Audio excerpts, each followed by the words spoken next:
Bismillahirrahmanirrahim. Assalamualaikum warahmatullahi wabarakatuh. Selamat pagi semua siswa-siswi kelas 9. Sebelumnya saya ingin mengucapkan selamat untuk kalian yang sudah naik ke kelas 9. Semoga makin rajin belajarnya, makin giat walaupun dalam masa pembelajaran jarak jauh ini. Tetap jaga kesehatan. Belajarnya semakin serius karena akan menghadapi ujian untuk kelulusan nanti. Agar bisa mendapat sekolah negeri atau sekolah yang kalian inginkan, kalian harus rajin belajar.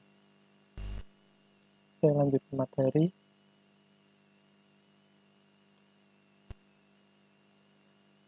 Pada materi pertama ini, kelas 9 akan belajar mengenai berkarya seni lukis.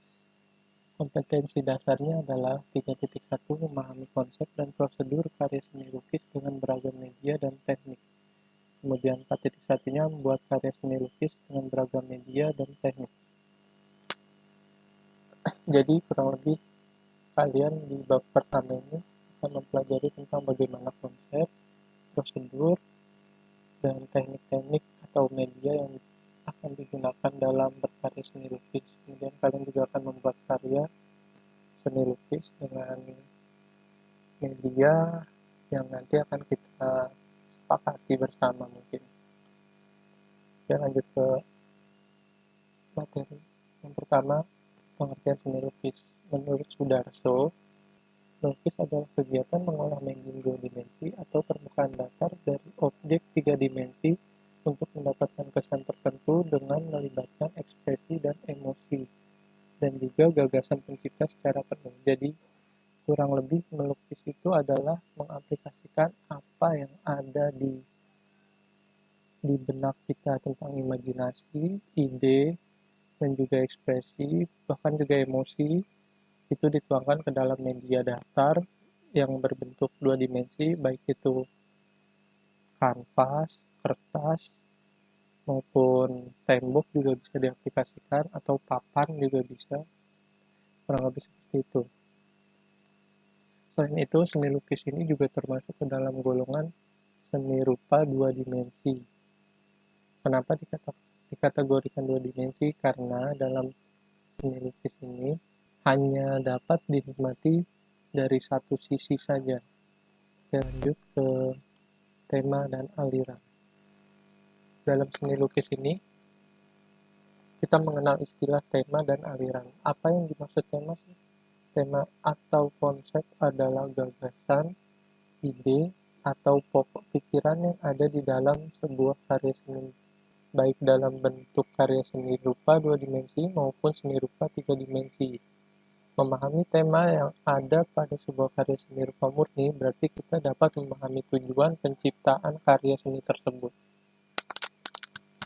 Sehubungan dengan tema ini merupakan hal penting dalam proses penciptaan karya seni lukis. Jadi, pada prosedur itu, penentuan tema merupakan langkah awal dari proses penciptaan karya seni lukis. Sebelum kita mulai melukis, kita harus menentukan tema apa yang akan kita buat nantinya. Berikut macam-macam tema yang ada di dalam aliran seni lukis. 1. Hubungan antara manusia dengan dirinya. Kemudian ada hubungan antara manusia dengan manusia lain, hubungan antara manusia dengan alam sekitarnya, hubungan antara manusia dengan benda, hubungan antara manusia dengan aktivitas, dan hubungan antara manusia dengan alam hayalnya. Jadi, mungkin di pertemuan berikutnya saya akan menjelaskan mengenai macam tema secara mendetail ya. Lanjut ke aliran. Aliran ini apa sih? Aliran ini adalah sebuah penggolongan dari jenis-jenis karya lukis yang beragam bentuk dan visualnya. Jika kalian lihat itu di Google atau di internet kan ada banyak sekali ragam jenis lukisan, baik yang terlihat visualnya jelas ataupun yang abstrak-abstrak yang kalian bahkan tidak mengetahui apa sih yang dia maksud dengan melukis itu. Jadi dalam penggolongan aliran ini ada 3 keluarga atau 3 kelompok besar, yakni representatif, kemudian ada deformatif, dan non-representatif. Lanjut ke materi berikutnya, representatif. Representatif ini adalah perwujudan gaya seni rupa yang menggunakan keadaan nyata pada kehidupan masyarakat maupun gaya alam. Jadi, representatif ini kebanyakan karyanya itu mengaplikasikan atau menuangkan apa yang dilihat secara real atau secara langsung ke dalam media gambar. Contoh aliran dalam representatif itu ada naturalisme, realisme, dan romantisme. Kalau kita lihat di sini ada contoh lukisan naturalisme. Naturalisme itu merupakan aliran seni lukis yang penggambarannya alami atau sesuai dengan keadaan alam. Naturalisme melukis segala sesuatu dengan nyata. Naturalisme melukis segala sesuatu dengan alam nyata sehingga perbandingan perspektif, tekstur maupun warna gelap terang dibuat seteliti mungkin. Selain itu, yang perlu kalian ketahui, naturalisme ini bersifat memperindah dari objek tersebut. Inti dari aliran naturalisme ini adalah biasanya memperindah suatu objek menjadi lebih baik. Kemudian selain naturalisme, dalam bahasan ini kita juga akan membahas romantisme. Apa yang dimaksud romantisme adalah aliran seni lukis yang lebih bersifat imajiner. Aliran ini melukis cerita-cerita romantis, peristiwa yang dahsyat atau kejadian yang dramatis. Jadi dalam aliran romantisme ini biasanya menggambarkan suatu peristiwa baik sejarah maupun peristiwa atau kejadian yang dramatis. Contoh lukisannya itu adalah karya dari Raden Saleh. Raden Saleh ini merupakan salah satu pelukis Indonesia yang beraliran romantisme. Kebanyakan lukisannya itu menceritakan tentang peristiwa-peristiwa sejarah.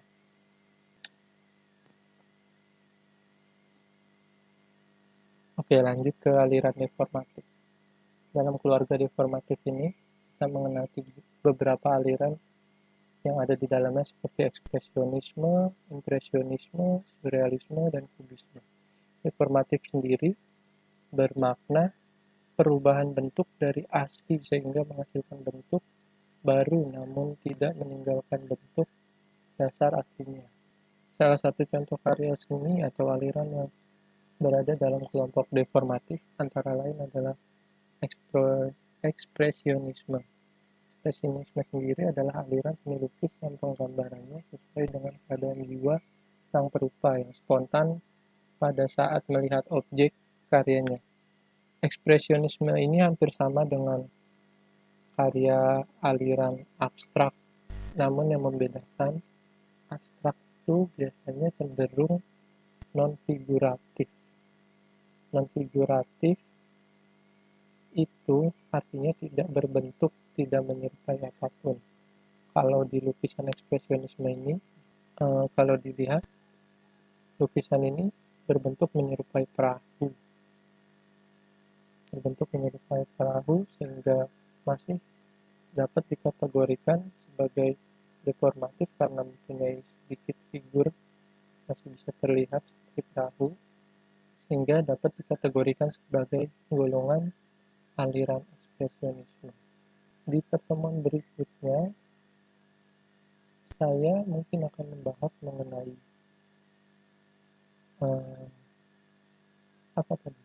macam-macam tema secara mendetail, kemudian aliran seni rupa juga secara mendetail karena yang tadi kita bahas baru naturalisme, romantisme, dan juga ekspresionisme di keluarga reformatif.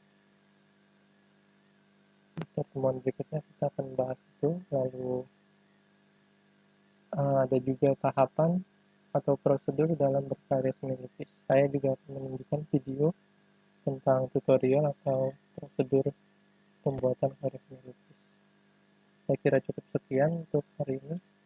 Tetap di rumah, tetap jaga kesehatan. Semoga selalu dalam keadaan sehat. Jangan lupa absen dan jangan lupa mengerjakan tugas yang ada di classroom. Kurang lebihnya mohon maaf. Wabillahi taufiq wal hidayah. Wassalamualaikum warahmatullahi wabarakatuh.